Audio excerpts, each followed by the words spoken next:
And I guess I'm live, so I'm just gonna wait for a couple of minutes. And at the same time, I think I'm probably going live on LinkedIn for the first time, so it's really very exciting. So I'm gonna be testing out LinkedIn pretty well.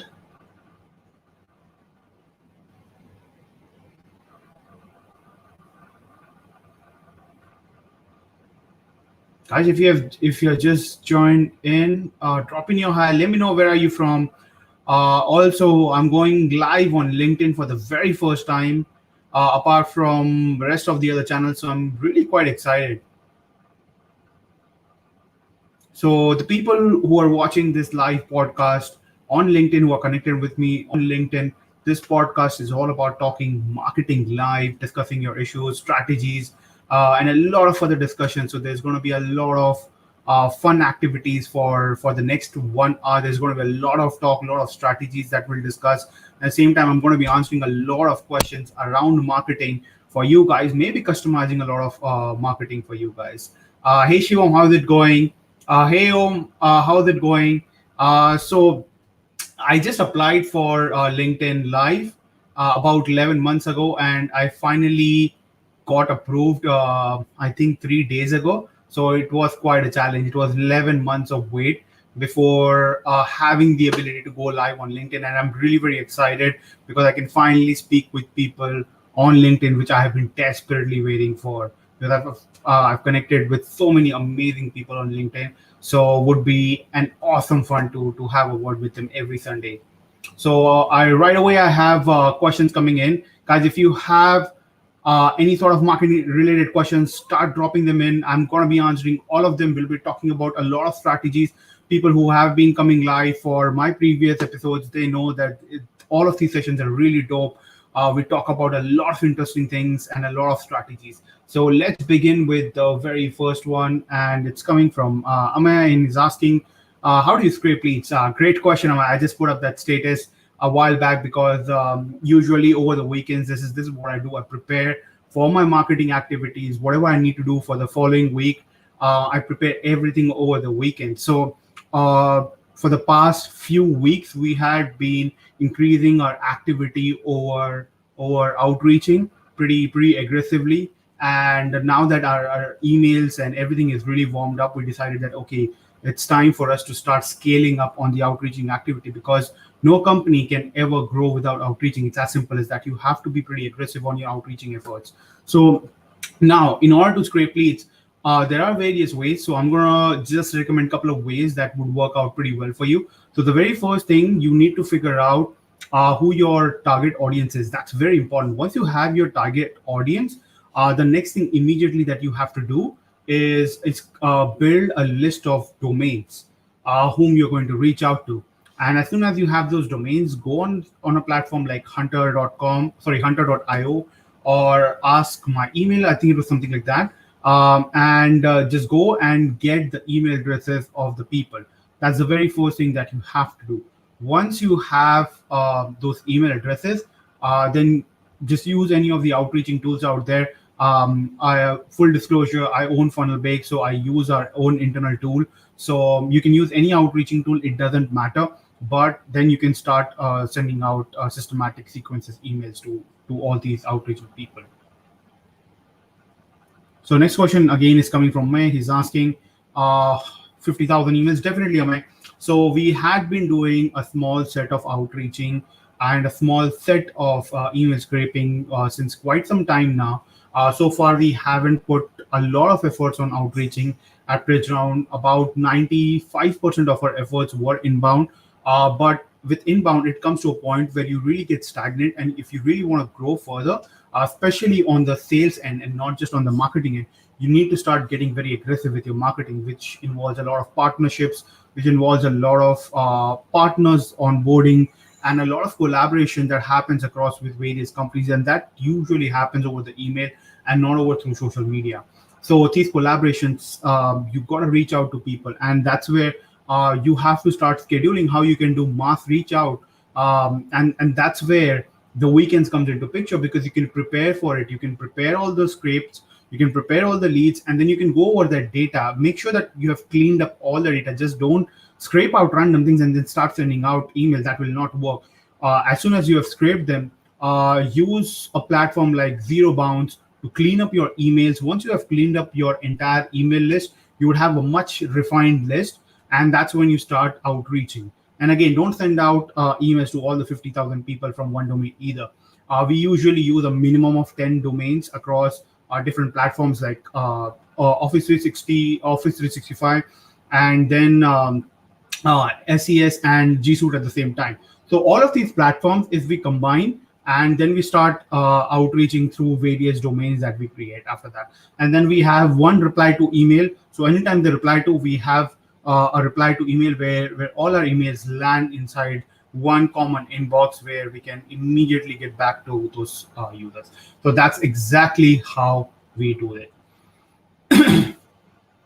So this is the most common question that I get in every single of my live session. Which camera am I using? So I'm using Sony A6400.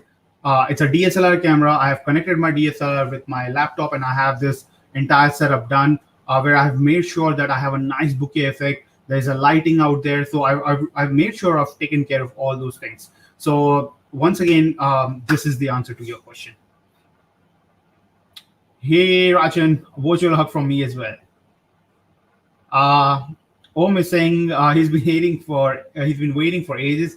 Same here, Om. I waited for almost 11 months to get approved on LinkedIn, and I'm absolutely thrilled to get approved on LinkedIn.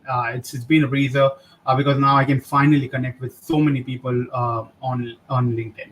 Guys, once again, if you have questions around marketing, start dropping them in. Because for the next 1 hour, I'll be taking up all your questions and I'll be answering all of those questions for you guys. So make sure that you get the best out of these sessions.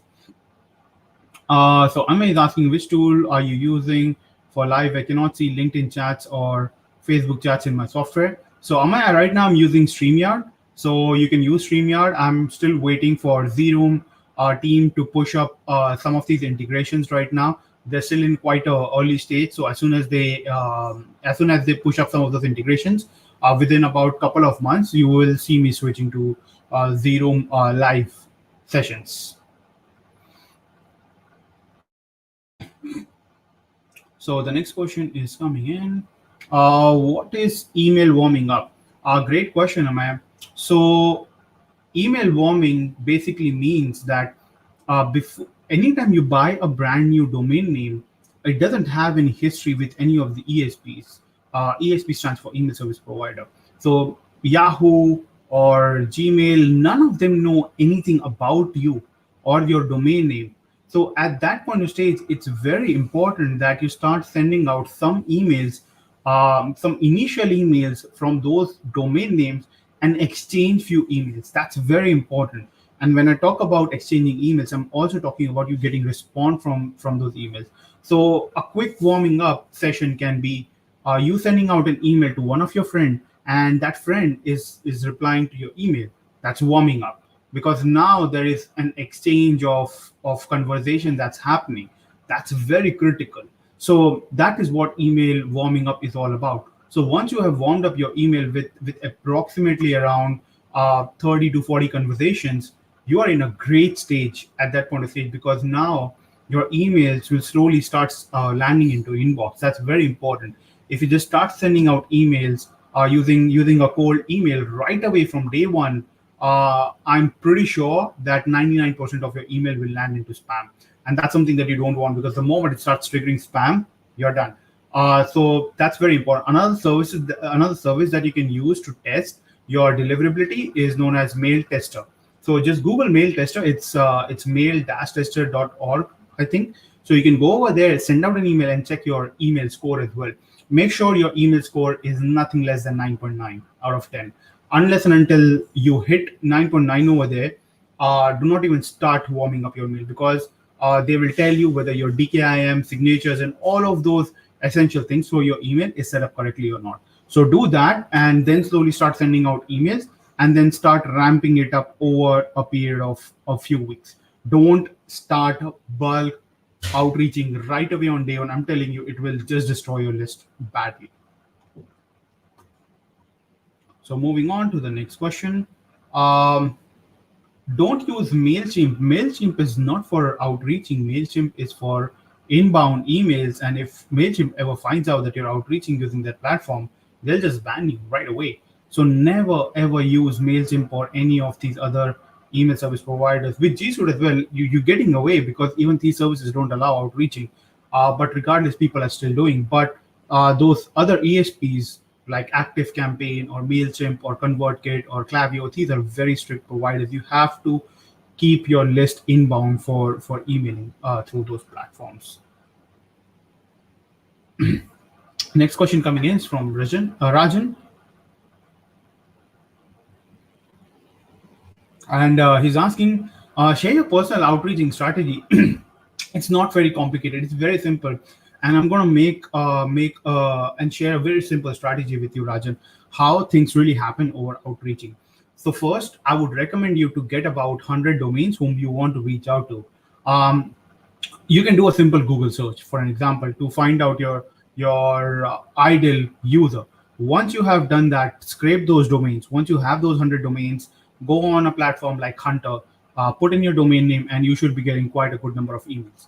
Once you have those emails, now go to a platform like Zero Bounce, upload all your emails over there, and let Zero Bounce do all the cleaning.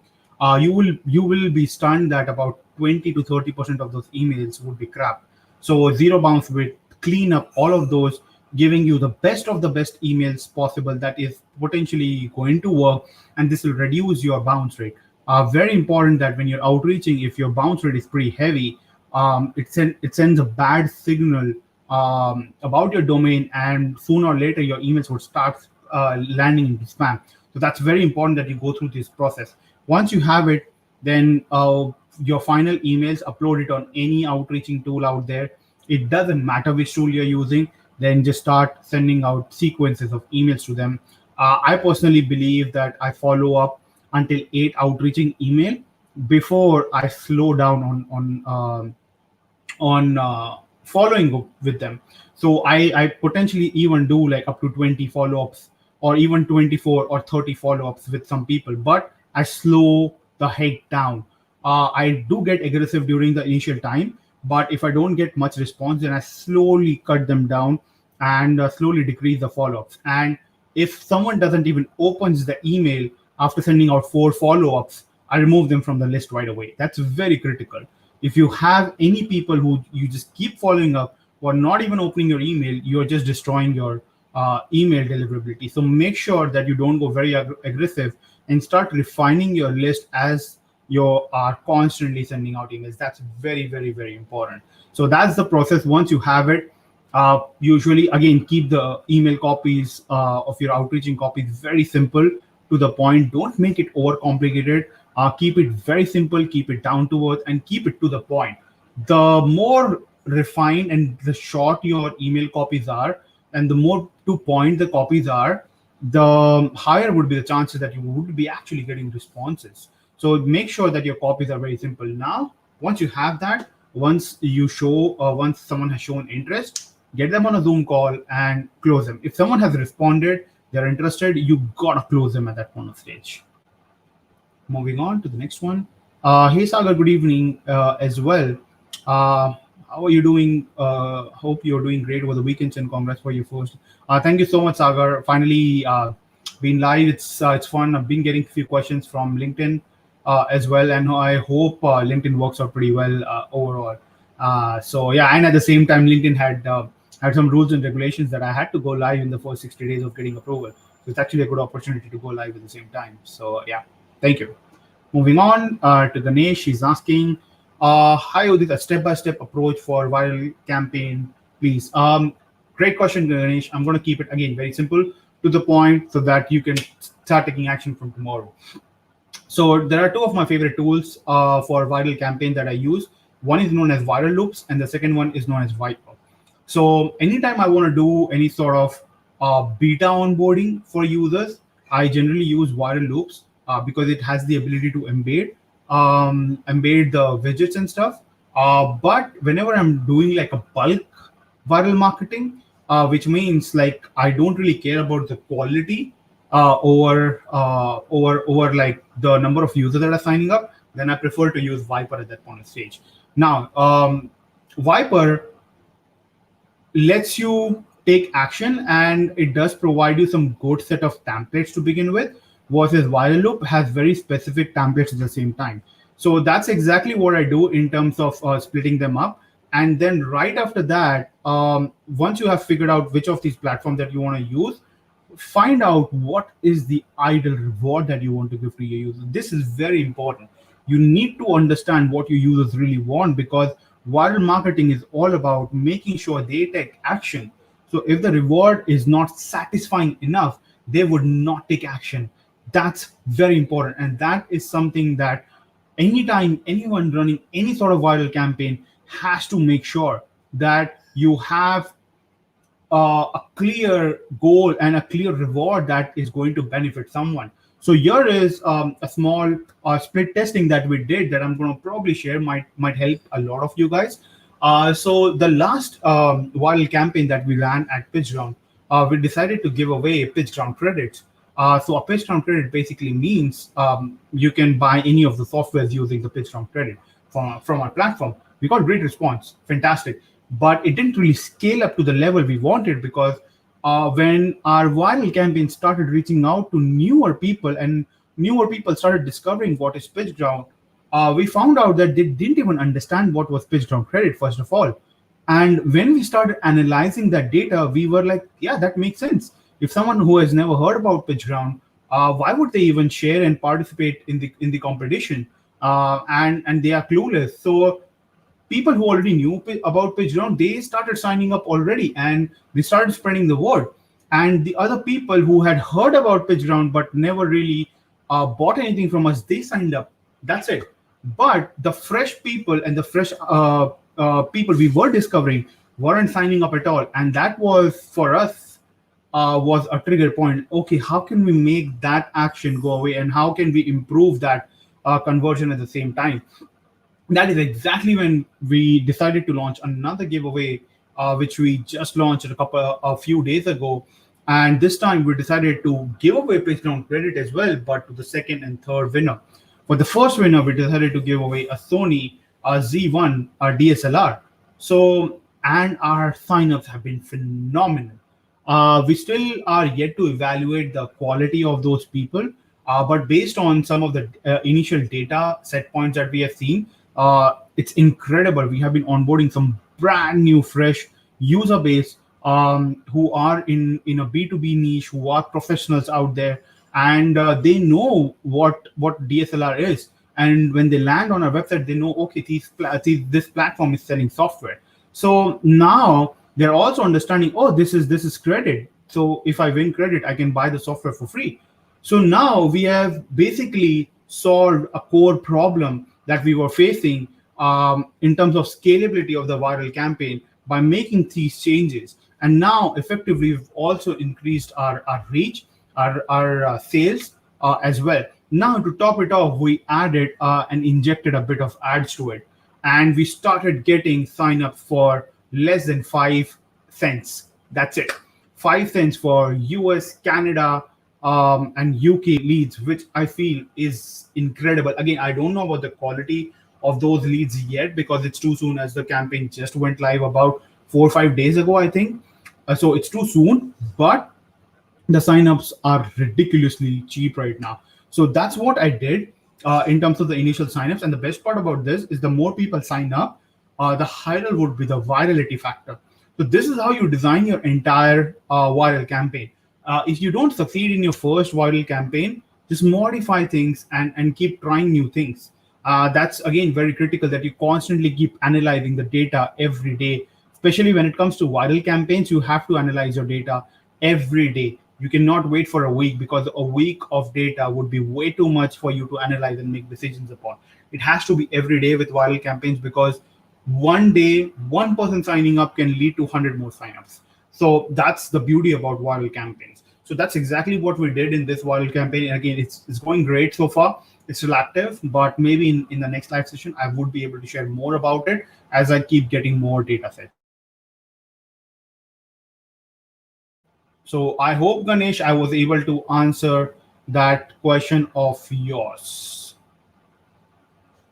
Next question coming in. I'm not sure why the software is not pulling up the name.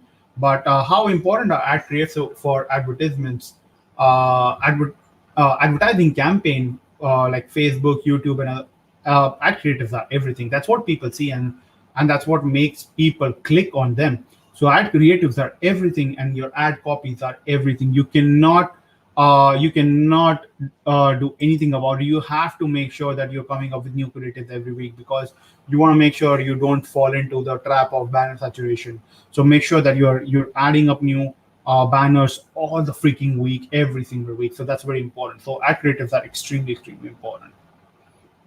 I'm going to move on to the next question. Uh, what will be your pre-launch and post-launch strategy for a new Android game of stock market simulation, assuming the person is having a good budget to spend? So since it's a stock market simulation software, I'm assuming people don't have to add in their money and buy, but they can just play around to see how good they are, and on the basis of that, they can improve, and then finally invest in stocks. So if that's the case, the first thing I'll do is I'll start reaching out to YouTube influencers. Lately, because of COVID, the number of influencers that are popping up on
Hey guys, I'm back. I'm really sorry. There's something that went wrong with my internet.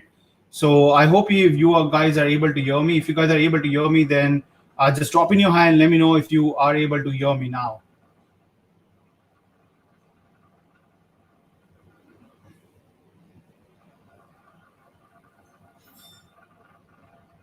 So I guess things are working fine now. Again, guys, if you are able to hear me, just drop in your hi and let me know if you are able to hear me properly.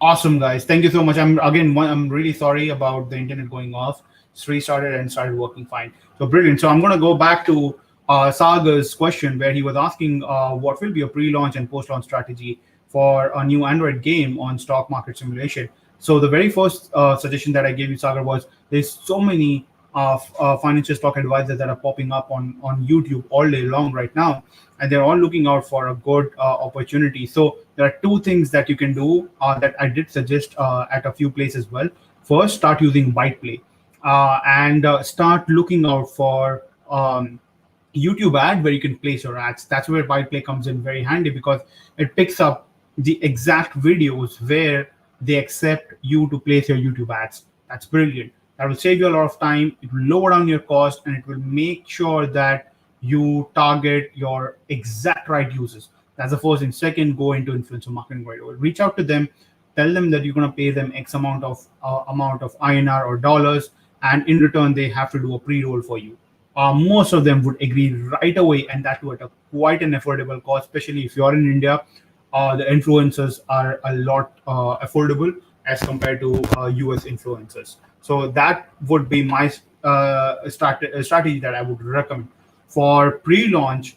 What you can again do is sign up a contract with them in a way where you're doing a total of 3 to 4 pre-rolls. That's critical. If you are able to do that, you would be able to see that you are able to pre-market with help of them pretty aggressively. Now, get them on your landing page. One thing that you can potentially do is if your app is not free, then you can implement a viral campaign over here where you can tell them that, hey, invite up to 5 users and you get the application for free, or invite 10 users and you get application for free for up to 3 years, for an example. And you would see the marketing activities rolling in right away. But you have to start your pre-launch activities about at least a month prior to your launch date. And right after that, as soon as you have launched your software, then again, you'll have plenty of leads to work with. You can get into affiliation. You can start your ads. You'll have a nice pixel, warmed up pixel. You can create a lookalike audience and you can start your ads.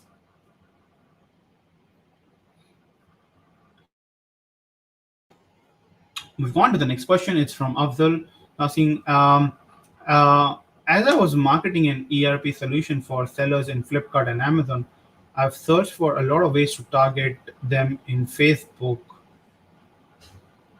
but I did not find anything common the sellers are interested in. Do you have any suggestions to target the sellers? Afzal, this is a great question because this is exactly where you have to identify the product market fit, which is such a critical category when it comes to selling any sort of ERP solutions or any softwares in general. So the first thing that you have to do is, even with a bunch of users or small set of users that you have identified, speak with them on a call and try to understand their needs, try to understand their problem. Because just because someone has built a software doesn't mean that people will buy those softwares. You really have to identify your ideal buyer's persona and the critical problem that you're really solving. So this is something that we suggest to all the SaaS founders that we speak with or we talk with all day long, and we let them know about the same strategy that I'm sharing over here. Is try to identify your ideal buyer's persona, and once you do that, speak with them. That's very important. That's exactly where the initial days of SaaS companies goes into, is to trying to identify what they really want. Once you have identified a bunch of users in that small subset, then start scaling up at that point of stage. So that would be my recommendation to you in order to get started and start selling your ERP. So next question is from Ume. He's asking, I host my email on Hostinger. When I send emails from those domain, it shows a question mark in my profile pic. How to remove that? Start using G Suits. And at the same time, another potential thing that you can do is you can register with Gravatar with that email and upload your data over there. There's a huge potential that your email will get picked up, and some of your data might get picked up over there. I've seen that happening at times. So make sure to do that. And again, the only real way to solve that problem and to remove that question mark is by using G Suite. There is no other way of really solving this problem. So there's a question coming in from Akshay, and he's asking, "Hi Udit, I have an educational course and want to target CEO consultants and coaches in tier one countries. Which tool you would recommend to scrape unlimited emails on Google and LinkedIn? Which tool to send emails like Podpicker? Should I use ONSMTP server because autoresponder sends spam uh, if you try to send too many, or just use G Soup, which is enough? Which CRM is best for your past experience so that we can tell our teams?" Great questions. All of them are absolutely great questions, Akshay.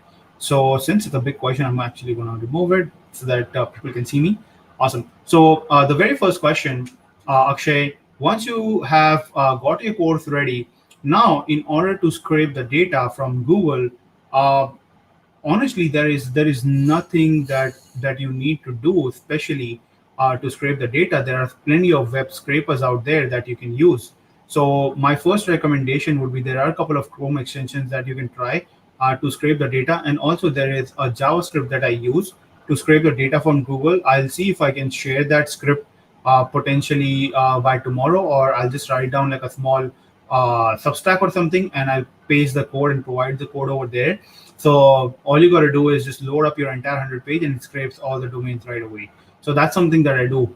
With regard, excuse me. So with regards to LinkedIn scraping, um, so I don't do a lot of LinkedIn outreaching as of now. So I don't know which tool to really recommend you in this case for scraping out emails from LinkedIn, because LinkedIn doesn't provide you with any sort of emails unless until the profile is public. But if anyone has a public profile, it's probably not a good data.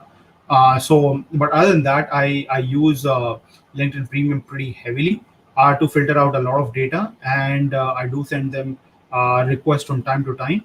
So that's something that I do as well. So moving on to the next question, which tool to send the data? I'm going to be biased over here. I have my own tool, Funnelbake, that I use, which is an email outreaching and sales outbound tool. So I use that. You can use any tool that you want. It doesn't really matter.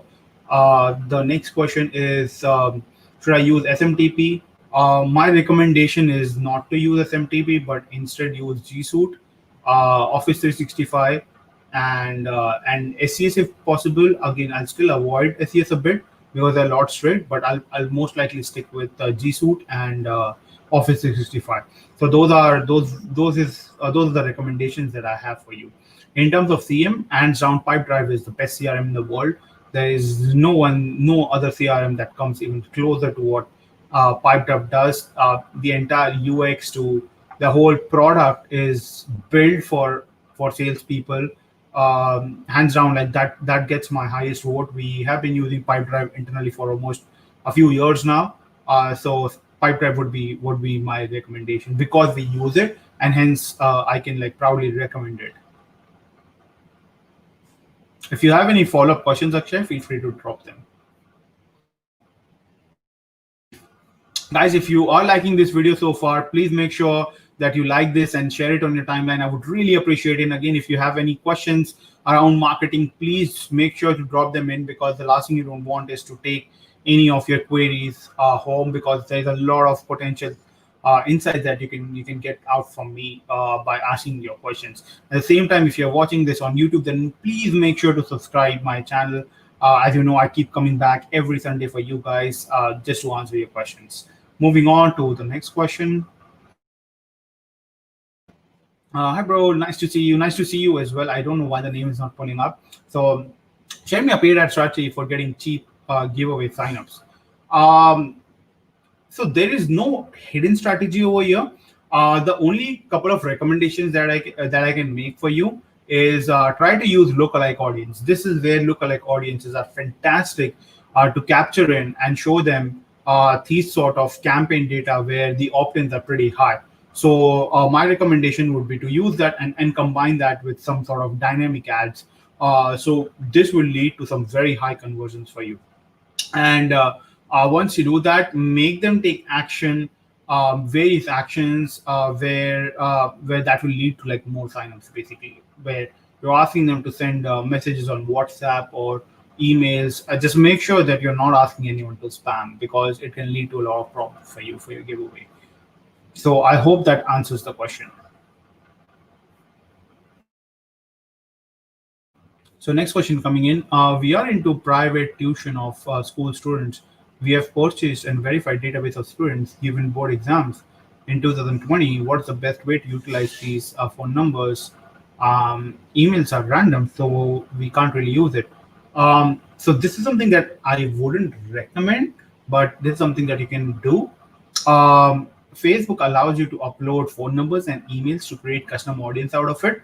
Facebook defines that if you don't own the data, that means it's not an opt-in, you cannot use it. So it's totally at your risk whether you want to take that risk. About 99% of the marketers and companies do it, so you can do it as well. But again, it's at your own risk if you are doing this. So you can upload that data and give Facebook about 24 hours to really go through the data. Once they have identified all the data, they will create a custom audience for you and give you how many numbers they can identify. So as long as those people are using the same number on Facebook, your identification would be stronger. Once you have the custom audience built, start showing them the ads. That's the best way to really reach out to them without really spamming them. Moving on to the next question. I want to know about Stripe Payment Gateway as an option for Indian customers who want to pay online on my website or any other platform supporting Stripe in INR. Any idea how flexible is the terms of modes payments like direct credit, UPI? Also, let me know the payment gateway you consider as the best for e-commerce websites, national or international. If you are in India, then trust me, Razorpay is incredible. There is no one that comes closer to Razorpay right now. The technology, the development, their international transactions, their UPI. They recently introduced an integration with UPI 2.0 to even add subscriptions. So if you have an e-commerce site and want to introduce subscriptions, hands down, like Razorpay is brilliant. In terms of international subscriptions, that's something that RBI doesn't allow as of now. So you're still stuck. You cannot have those subscriptions. But my highest recommendation to you would be using Razorpay if you are in India. Trust me, you don't need anything else apart from that. So, how is your overall health to that you had gone surgery? Yes, it was last year.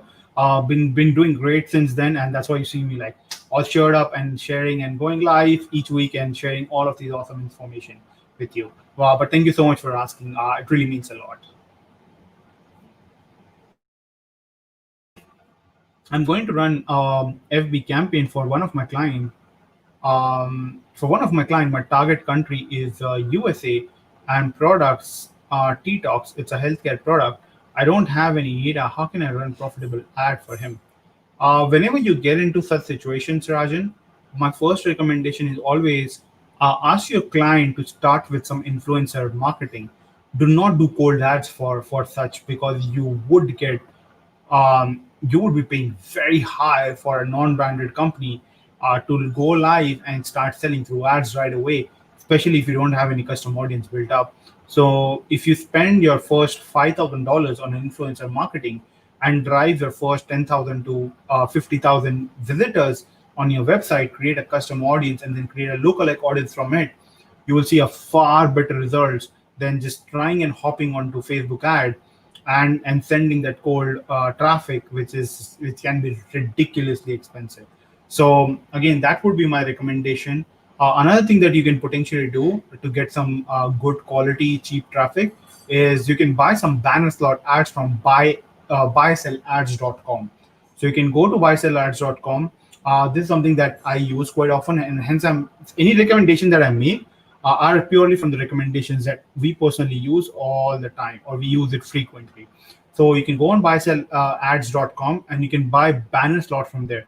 I'm pretty sure they have a lot of health niche related blogs where you can place your banner for a month, drive the traffic, drive the sales to a landing page, and then create a custom audience. Once you have a custom audience created, once you have enough traffic, create a custom audience and create a lookalike audience from there, and then start your campaign or any ads from there. You would see incredible results that way.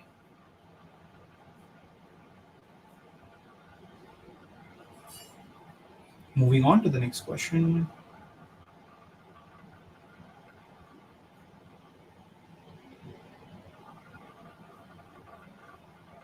Okay, it's coming from Ankit, and he's asking B2B video ads for manufacturing company, LinkedIn, or contextual ads or product awareness related to biometrics, touchless system for temperature screening. Ankit, it really depends on whom you want to target. So I'm assuming that you probably want to target decision makers. In that case, my recommendation is to use LinkedIn ads, but use LinkedIn messaging ads instead of video ads or any other ad forms. I've tried a lot of different kinds of ads on LinkedIn, and for me, based on all my experimentation, LinkedIn message ads worked out to be the best, where the ad placement is right inside the inbox. People see the message, they can interact with you right away, right inside the LinkedIn inbox. So that would be my recommendation to you in this case. One very important thing about LinkedIn ads, whenever you're starting with LinkedIn ads, don't just target the whole state or the whole country. Target a small city and go from there. So target like one city at a time and then start increasing your subset. That will gradually increase your conversions at the same time, because remember, LinkedIn ads can get very expensive, but can give you the most and highest ROI at the same time. Moving on to the next one. Thanks for answering. If the game is free to play and download, then how can we design a viral campaign with Viper? You always have to add some sort of a gamification in your games, like inviting your users, because if you just keep it free forever, then honestly, no one is going to recommend. You are not challenging people psychologically, and there is no growth hacking over here. There is no psychological marketing over here. So if you just keep it free, like, you will just have to hope that people make videos out of it. So that's why you have to make sure that there is enough gamification in the game, where you are giving incentive to people to take action, and only then you will see people taking action, or else you would not, and you will really struggle to grow on that phase unless and until your product and game is out of the box spectacular, and it involves like inviting other friends to be playing. So again, these are the recommendations, and without knowing the product, it's very hard for me to really give you a more specific suggestions for your campaign, because I really don't know much about the product as of now. So I'm only providing you the feedback or suggestions or ideas based on the couple of line of questions that you're giving me right now. So if you can go a little more specific, I would be more than happy to like maybe go a little more in depth. No problem, Afzal. That's exactly why I'm here, to answer all of these questions. So next question, similar to Afzal, I have a similar question. If we are selling an add-on of SAP and the total number of SAP users in the world is around 12K only, they are mostly MNCs. So SAP is purely outbound, like 100% outbound. You cannot sell SAP uh, using ads. It has to be like salespeople, connections, meeting them, because these solutions are really very expensive.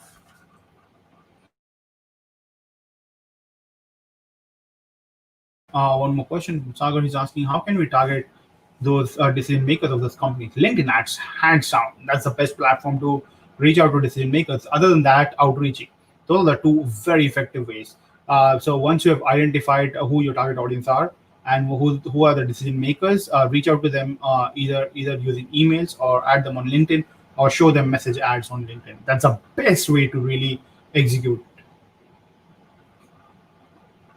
We've spent almost 2 years on building the software.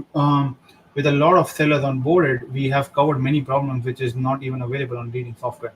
Again, Afsal, it's not about just building too many features. Features are just features; they are not solutions, and there is a big difference between a feature and a solution. And that is exactly why I mentioned earlier is that you have to identify your user set, you have to identify your product market fit, and if you don't have a product market fit product, it becomes very difficult to sell it. And that's the reason why I recommended that get on a call with them to identify like common pieces of pattern. So a common piece could be, what is that one solution that is loved by everyone? That could be a good first data point that you can collect. So you have to collect such data points, and on the basis of that, identify common patterns that is making people sign up. Unless and until you do all of these things, it will be very hard. So you can also implement a software known as Amplitude, which is an alternative to Mixpanel. So by implementing Amplitude, you will also get all of these data points by yourself, and you can automate all of these data points. And Amplitude is free up to 10 million events per month. So you can even get started for absolutely free. So that is something that we use internally as well for all our data point collection. So that's something that I can probably recommend to you in order to collect those data points and then take decisions based on those data points after that. So if you can get a little more specific, I can give you a follow-up answer on this. So Amit is asking, content writing, a few people uses keywords in article blog, and some people like Neil Patel and SMS don't use keywords aggressively. How can I use best article without keyword stuffing? So Amit, they do stuff keywords as well, but remember that they have a very, very strong link building process, and they already are linked by hundreds and thousands of high quality websites. So if they already have those links built up, anytime they push up a new content, it's relatively easier for them to rank. So it's not just your content, but SEO primarily involves this three main stuff. The first one is your on-page optimization. The second is your content, and third is backlink. So you gotta increase the amount of backlinks that you have acquired in the recent times, because that will then help you to improve. But again, you don't have to just stuff the keyword, but you can start building up meaningful sentences and content around it. I actually have an article on my website about it. It's known as SEO copywriting. So if you go to uditgoenka.com, you should be able to like easily find that article. So I don't write a lot of articles, but when I do, I make them very in depth. So you can check out that article. You get a lot of suggestions in terms of how you can use those keywords creatively without making it look like keyword stuffing. Awesome. I'll move on to the next question. It's for LinkedIn scraping. You can use Phantom Buster along with Drop Hunter. Definitely, but again, be very careful with all of these, because they require you to enter your cookie ID and all of those things, which again can be very risky. You can trigger a lot of things. So just be very careful when it comes to any sort of LinkedIn scraping. That's why I didn't recommend it. Um, so the next question is coming from Mehul. He's asking, what do you see is the future of offline businesses? Offline businesses would remain the same way. It will be intact, and you cannot really operate without those traditional brick and mortar businesses. So, for example, like car manufacturing, right? They are there. Then manufacturing of clothes, they're out there. They're not going to get really impacted, but the way the marketing happens for them will get impacted. So restaurants would remain as it is. Nothing is going to happen to restaurants, right? So all of those things would remain as it is based on what I feel. But at the same time, but the mode of marketing would go online. So they would be marketing more of their products online, which they were relying on offline. So just to give an example, people might do and spend their money on put. They will probably spend their money on on a video or a YouTube ad and collect the data rather than just pushing via newspaper. But then again, India is a very, very offline uh, powered hub when it comes to advertisement as well, and that is going to take some time to have that transition. So, for example, if you are targeting people who are 50 plus, and if that is the audience size that you are targeting, then at that point of stage, offline is the best marketing way. It's going to be very difficult and very challenging for you to pitch them via Facebook or Google, because they don't do much of those and they don't use much of those platforms as compared to them using WhatsApp. And WhatsApp doesn't have ads as of now, and none of us really know whether Facebook would ever add any sort of like ad targeting on WhatsApp. So that's the reason why like they all have their own charm. It just depends on your marketing strategy, who your target audience is, and you need to know your buyer's persona. As long as you have that, only and only then you can build an effective marketing strategy around your product.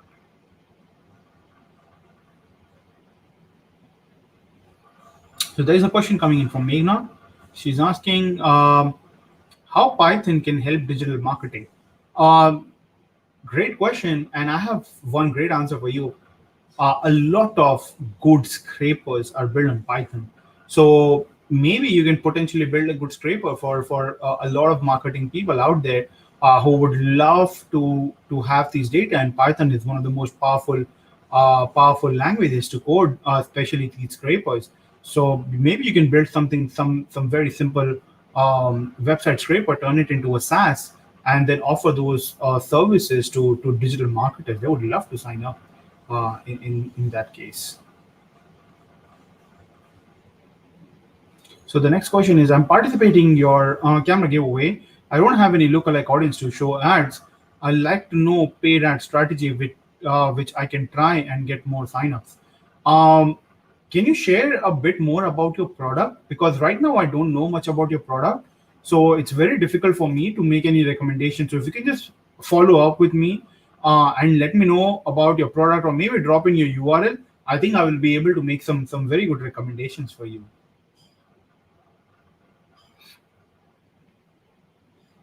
So LinkedIn messaging ads can only be used with your personal profile. It cannot be used with your company profile. So as soon as you start creating LinkedIn messaging ads, you would see that you can only use your profile, or you can use any of your colleagues' profile. If you're using any of your colleagues' profile, you have to send them an invite from the ad platform itself, and they have to agree and accept the request.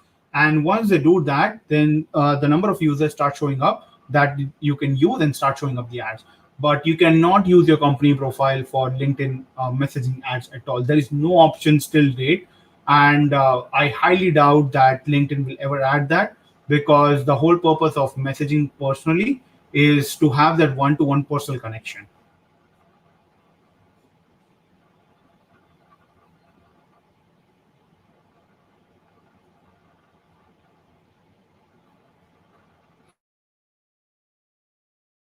So the next question is coming from Unis. He is asking, how important is domain rating such as Ahrefs website authority checker?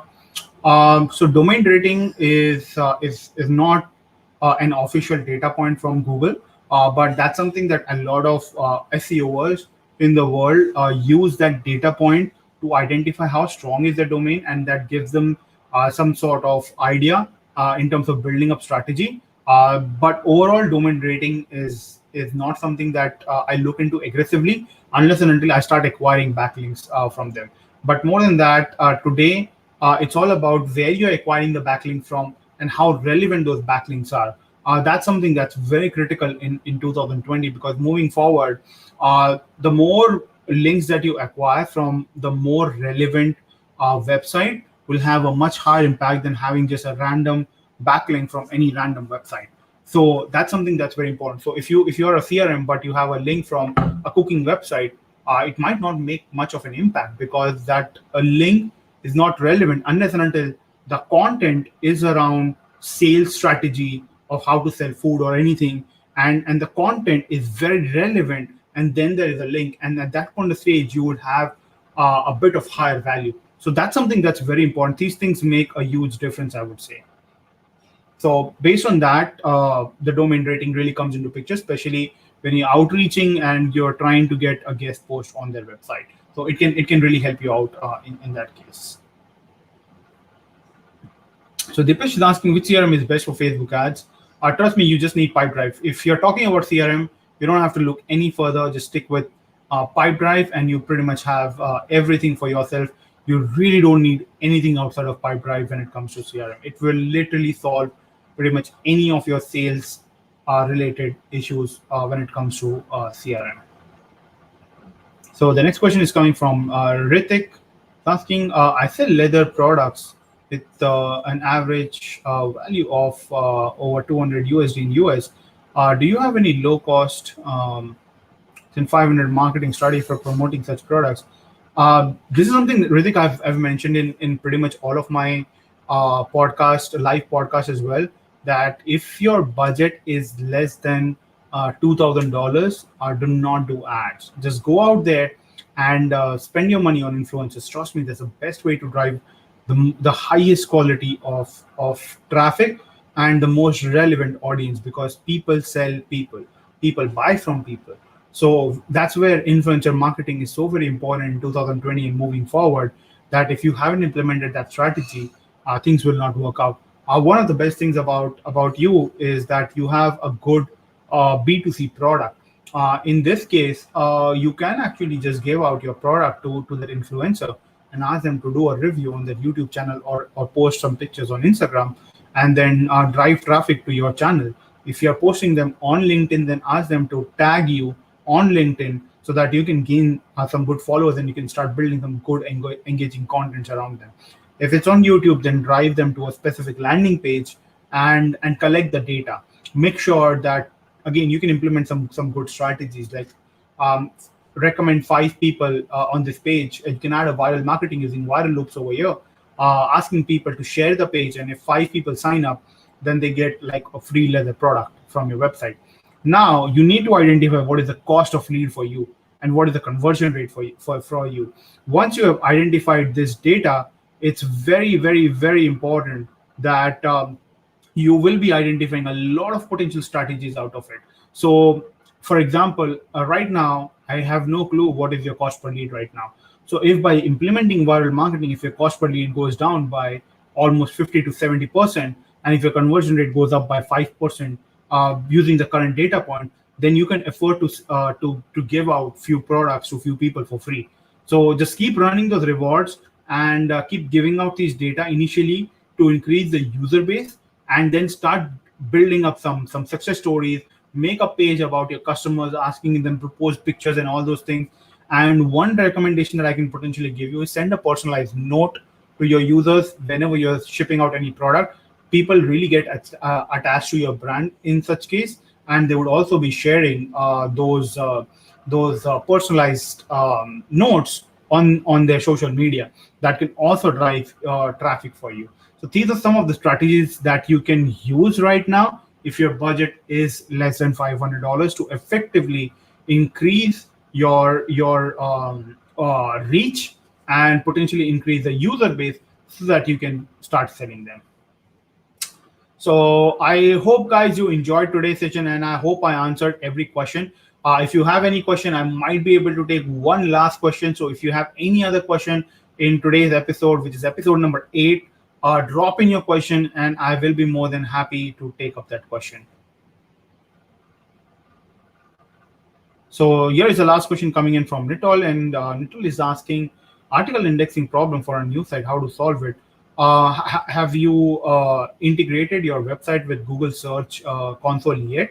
If you haven't, then my recommendation would be to first connect your website to Google Search Console, and then Google has an option where you can submit your article from Google Search Console itself, and within a matter of just a few minutes, you can index your article.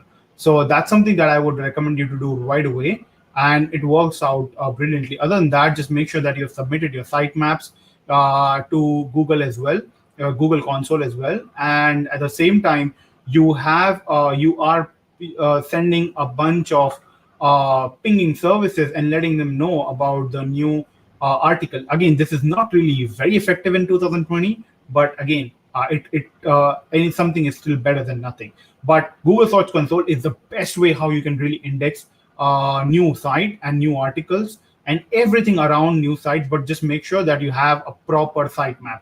So you can use Yoast SEO plugin for that, which will literally help you to generate these sitemaps. Once you have the sitemap, connect it, and again submit your XML file to your Google Search Console account. Once you have done that, you're pretty much set. Now, as soon as you have a new article, copy the link, go in your Google Search Console, search that link in the search bar of your Google Search Console, and Google will let you know that this article is not indexed. Submit it for indexing, and within few minutes to maybe an hour or so, you would see it getting indexed. And if you have a good and reputed and old Twitter account, then you can also tweet. And if your tweets are coming out as Twitter cards, are coming out on Google searches, then you would again be ranking pretty quickly. That's something that I have effectively seen. So with that, I will be wrapping up this session. I hope you guys enjoyed this session. If you do, please drop in your comments. Let me know how this session was, and make sure that you invite your friends and let them know about this, because I will be coming back once again next week on Sunday at 9 p.m. IST. And we will be resuming the 9th episode, where again we will be talking about a lot of these strategies and a lot of potential things. And maybe I'll start sharing my screen from the next episode, and I'll start sharing more of these data points about behind the scene of the marketing activities that we are doing at PitchGround. And hopefully that can help a lot of you to pick some golden nuggets that you can implement on your business. So once again, guys, thank you so much for sticking around late night on Sunday. I hope you guys are enjoying your Sunday, and until next week, have a great upcoming week, everyone. Bye.